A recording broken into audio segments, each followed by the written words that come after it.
এই তো এখন ঠান্ডা দিন, অনেক যুবকরা তারা পিকনিক খাবে। কি খাবে? পিকনিক। বক্সেট ভাড়া দিয়েছে।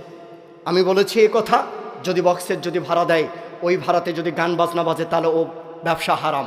ও ব্যবসা কি? হারাম। কোনো দোকানে যদি টেলিভিশন থাকে, টেলিভিশন চালু করে দিয়ে যদি চা বিক্রি করে, তাহলে ও ব্যবসাও হারাম। কোনো ব্যবসা যদি সে করে, সে যদি জর্দা বিক্রি করে, ও ব্যবসা হারাম। ওই দোকানে যদি সিগারেট বিক্রি করে, তাহলে ওই ব্যবসা হারাম। যদি ওই দোকানে সিগারেট বিক্রি করে, ওই ব্যবসা হারাম। ওই বক্সেট দিয়ে যদি গান বাজনা বাজে ওই বক্সেটে, তাহলে ওই ব্যবসা হারাম।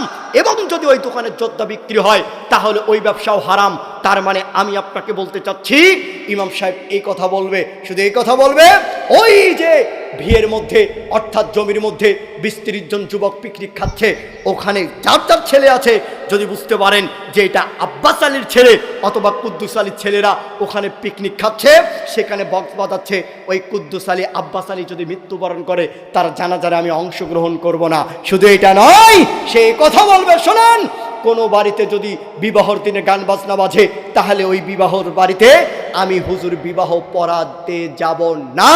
ইমাম সাহেব এইভাবে বলবে।